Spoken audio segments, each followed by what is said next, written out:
Twilight Gets a Puppy. By TDR. Chapter 43. Boast Barkers. Part 4. Outside Town Hall. Trixie, Trixie. Snips and Snails screamed, banging on the door. Ross flung open the door, stepping out and sending the pair of them tumbling away from the carriage. Ross glanced over at them as Trixie trotted out after him, rolling her eyes. "What's going on? I told you not to disturb me," Trixie snapped. "Yeah, we have a little problem." Snips chuckled sheepishly.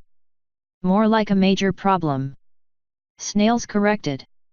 "Ursa Major to be exact." Snips frowned. Ross slapped his face with his paw as another roar filled the air.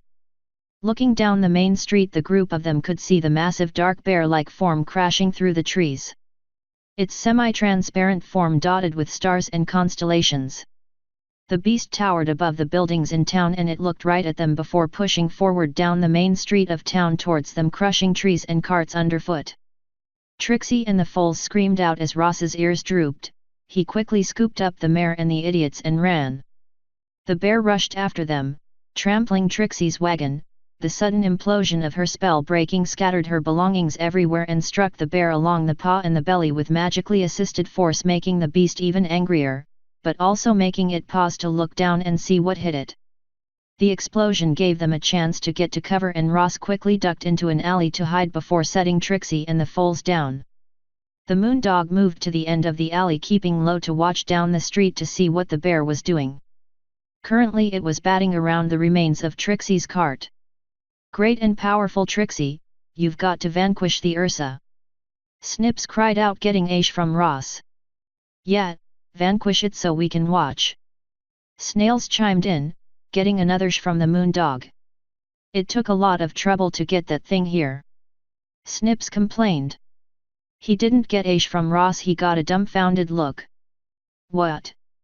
You brought it here? Are you out of your pony minds?" Trixie hissed at them. "But you're the great and powerful Trixie," Snails stated. "Yeah, you already defeated an Ursa, how hard could another one be?" Snips questioned. Trixie ran a hoof through her hair, walking around in circles as the group of them winced at the Ursa smashing a building somewhere. "Okay, full disclosure on that, it was a large grizzly bear that the locals named Ursa Major because of its grey-blue fur. I also had 2 days or prep time to set up firework traps and come up with a plan to run it off and stop it from eating the locals' chickens. And that involved a great deal of Tabasco," Trixie growled. "I had to look up in a book what a real one looked like to even make a stage show of it." "What?" Snails gasped. "But why would you say that then?" Snips demanded. "Because I'm a performer and that's what we do." Trixie winced as another roar filled the air, along with some screaming and another crash of a building collapsing. "Damn it," Trixie muttered, moving down to the end of the alley where Ross was peering out to look out herself. Ross glanced back at her before looking out at the Ursa as it dug through a building, seemingly searching for something or someone. "It's probably looking for the ones who brought it here. Can we just give it the foals so it goes away?" Trixie asked and got a glare from Ross. "Fine, I figured we could at least have all the options on the table." "Ross!" Twilight shouted, galloping down the street with Spike on her back and Pinkie Pie pronking along behind her. "That is a Bieeeeeeeg teddy bear." Pinkie whistled as the Ursa took a bite out of the roof of a building. "What's going on?" Spike demanded, hopping off Twilight's back, looking at Trixie with a sneer. "She's a fake," Snails complained. "She didn't vanquish a Ursa Major," Snips added. "I'm a performer," Trixie snapped. "Playing yourself up is part of it, and it's not like it was even an outright lie either." "Told you," Spike retorted, getting a hoof to the back of the head from Twilight. "Ross, what's going on?" Twilight demanded. "Bork," Ross growled, pointing a claw at the two foals. Twilight, Pinkie Pie, and Spike all looked at Snips and Snails. Twilight glared. Pinkie Pie frowned. Spike slapped both claws to his face. "Of course Fluttershy goes home before the giant bear attack. You idiots! Spike grumbled. You brought a Ursa Major into town. Yeah, so Trixie could vanquish it and show you how wrong you were. Snips added.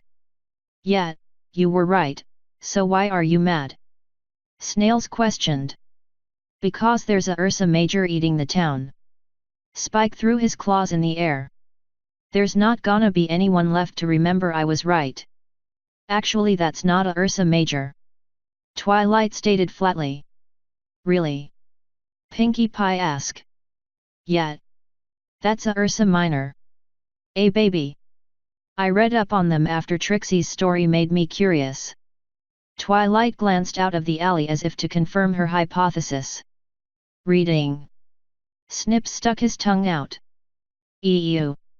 I'm going to pretend I didn't hear that, as you two are in enough trouble without me deciding to add every little thing I can to your crime. Twilight snapped. Seriously?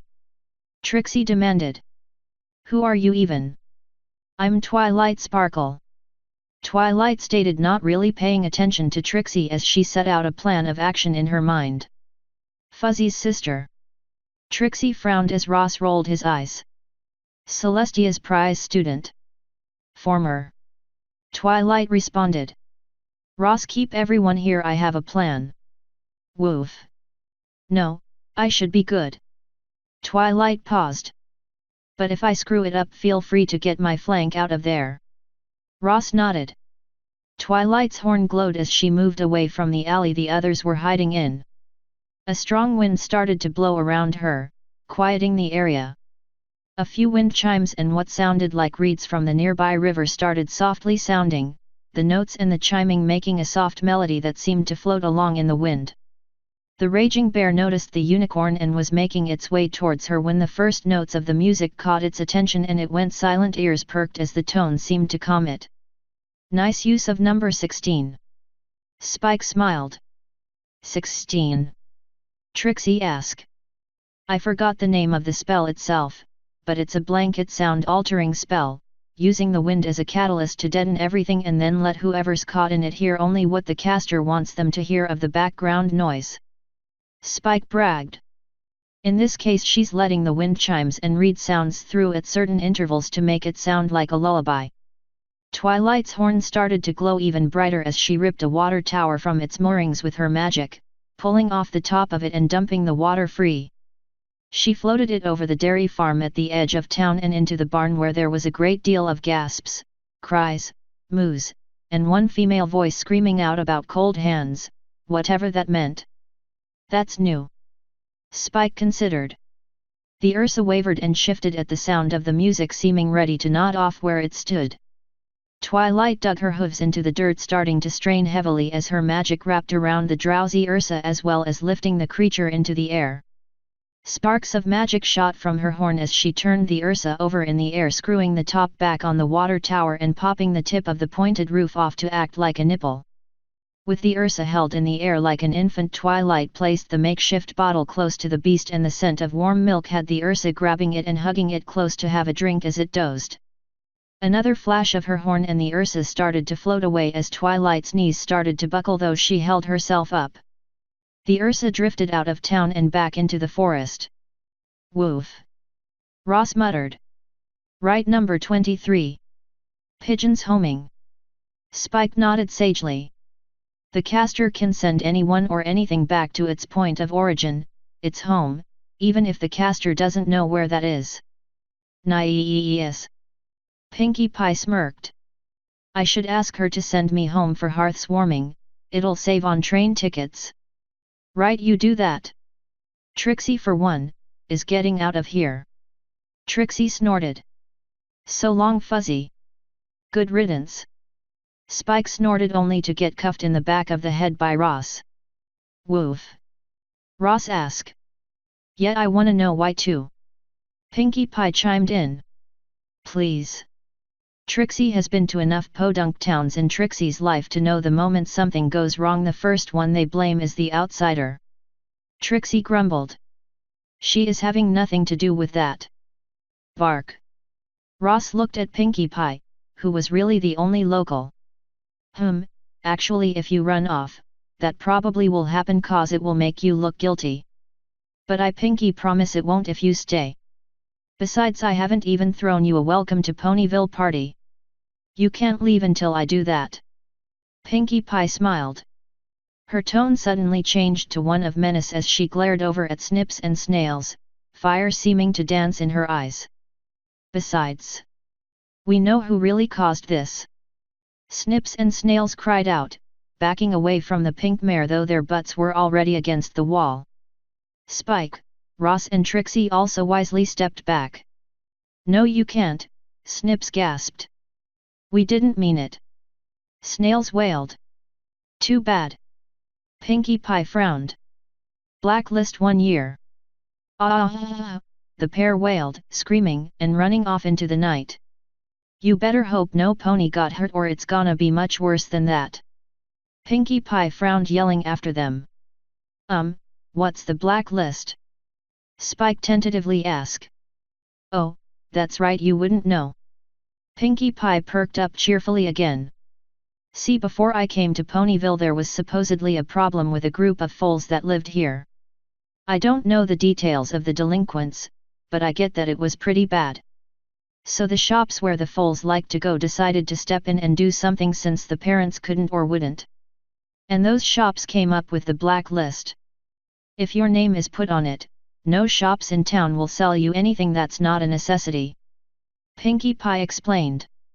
Nothing from Sugar Cube Corner, or Bonbons Candy, nothing from Kind of a Lotto Comics, and the arcade won't let you in.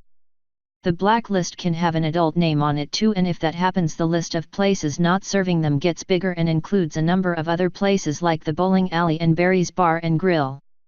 So how many shops will follow the letter of that list? Trixie questioned out of morbid curiosity.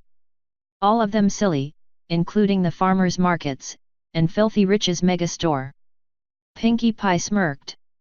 There's only 3 names on it right now. And Applejack's time for poisoning every pony is almost over. She only got a month because of all she did trying to apologize for what happened. Also, the bunny stampede was funny. And every pony just agrees to this. Twilight panted as she walked up during the explanation. Yepers. So don't worry TG and PT, Pinkie Pie grinned, hugging the blue unicorn mare. It's gonna be all right. Please don't say it that way. Spike groaned. Author's note. Well, that's the last part of the core story. Pinkie Pie explains it all without getting too wild. Now here's where there is an issue. There will be 3 epilogues here. End author's note. End chapter 43. Boast Barkers. Part 4.